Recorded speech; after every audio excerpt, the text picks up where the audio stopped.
आणि आता आपण कुठचा पदार्थ शिकतोय? गव्हांकुर खवा बर्फी. गव्हांकुर खवा बर्फी.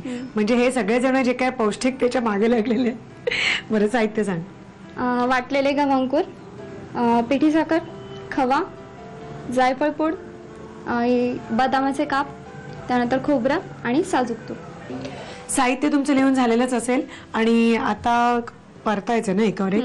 आधी काय परतणार आहेस? आपण पहिल्यांदा गव्हांकुर परतून घेऊ. थोडं तूप लागेल त्यासाठी. गव्हांकुराचं मगाशी तुम्हाला तिच्या आईनी व्यवस्थित पद्धत सांगितलेली आहे. दिवसभर गहू भिजत घालायचे आणि नेहमीप्रमाणे आपण जसं कडधान्यांना मोड आणतो तसं फडक्यामध्ये नंतर बांधून मोड आणायचं. चमचा. त्यानंतर तुपामध्ये आपण हे गव्हांकुर घालूया. ओके, हे पण परतायला लागेल ना. थोड्याशा पसरट ह्याच्यात आपण घेतलं तर जास्ती फास्ट परतलं जाईल. आणि लालसर भाजून घ्यायचंय ते तुपामध्ये आपल्याला.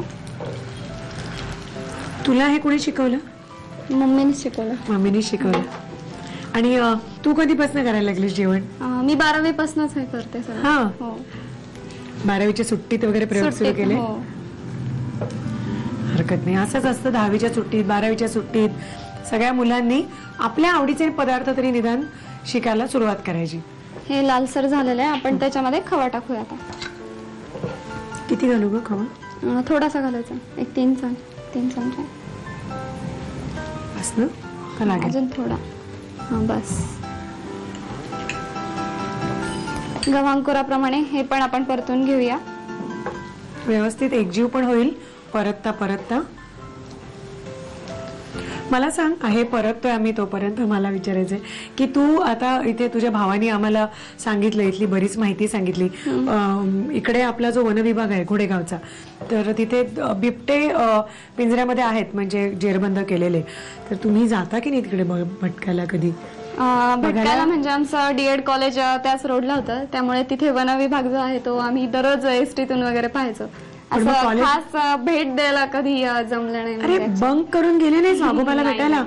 का हे एवढ्या जवळ आहे बघ. आम्ही मुंबईहून येऊन आम्ही चक्क आता तिथे जाणार आणि त्याच्याबरोबर गप्पा वगैरे मारून कसं काय तब्येत पाणी कशी आहे ते विचारून जाणार.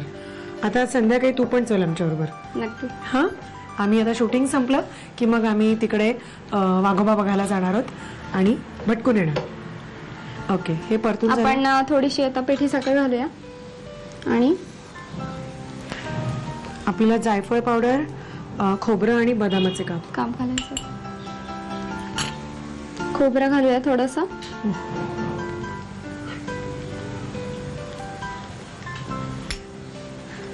ओलं खोबरं साधं घेतलं, किसलेलं ओलं खोबरं घेतलं आपण. त्यानंतर जायफळ पूड, थोडीशी जायफळ पूड घालूया. जायफळ पूड आणि गोड पदार्थ असा मस्त आणि वास छान येतो, फ्लेवर पण छान येतो. बदामाचे काप घालूया. काजू पण घेतलेस तू? हा, थोडे काजू घेतले. म्हणजे आपल्या मनानुसार आपण कोणतेही घेऊ शकतो तसं काही. ठीक आहे, आता हे सारण पूर्ण एकजीव करून घ्यायचं. आणि ते निवायला पण लागेल ना जरा थोडस. आता हे चांगलं झालंय ना परतून? हो हो, लालसर भाजलं. मग या मिश्रणाचं आता पुढे काय? आपण एका प्लेटमध्ये प्लास्टिकच्या पेपरवर तूप लावून घेणार आणि त्याच्यावर ही बर्फी आता आपण थापणार. अच्छा, ओके. आणि मग वड्या आपल्याला हव्या त्या शेप मध्ये करू शकतो आपण. ओके, ठीक आहे. मग आता आम्ही ते व्यवस्थित मिश्रण असं थापून घेतो. मिश्रण झालेलं आहे व्यवस्थित आणि तिने थोडंसं ग्रीसिंग ह्याला पण केलेलं आहे ना, प्लास्टिकला आणि वाटीला पण चिकटू नये म्हणून. काढून घेऊया आपण ते प्लेटमध्ये.